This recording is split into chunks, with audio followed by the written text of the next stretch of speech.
Today, I'm walking through the NGK BR7EIX Iridium IX spark plug and showing what you can expect from it. You will find a link to purchase this and other models at a discount in the description below the video. You can place your order right now. I know some people prefer to see a hands-on clip of the plug itself, but I had to stick with a simple screen recording this time, so thanks for rolling with it. What matters is the actual info, and this plug has a few points worth calling out. I start with the basics. Did you know that the best discounts on Amazon last only a few hours?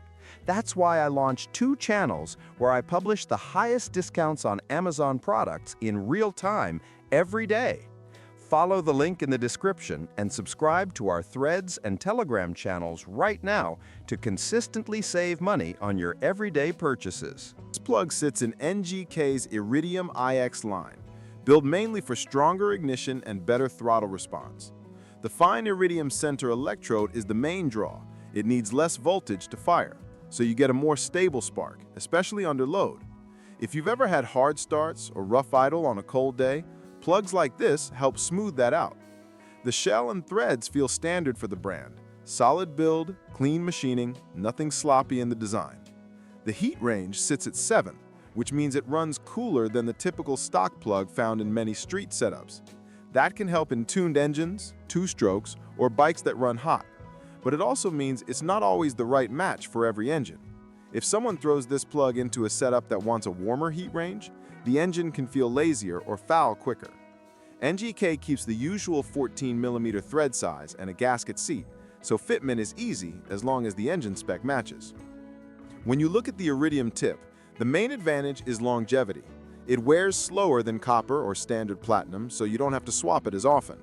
Still, the lifetime claims you see online can be a stretch. Heat, tuning, fuel, and oil mix all affect how long it stays sharp. In real use, you may get more miles than a copper plug, but don't expect a miracle. Cleaning and gap checks still matter, even if the electrode is tougher. If you're hoping for a performance jump, it's more subtle than people expect. You won't suddenly gain power. What you usually get is cleaner ignition, fewer misses at high RPM, and a bit more consistency. It's the kind of upgrade that feels small day to day, but becomes obvious when the old plug was already weak. One downside is that Iridium plugs can be less forgiving if your tuning is off.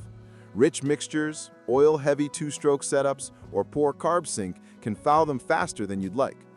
Price is also higher, which is normal for Iridium, but still something to think about. Overall, the NGK BR7EIX is a solid pick if your engine spec calls for it. It's stable, durable, and handles heat well. Just make sure the heat range fits your setup and that you're not expecting a big performance jump out of thin air. It's more about reliability and smoother running than raw power. If this breakdown helped you, hit like and subscribe so you don't miss future reviews.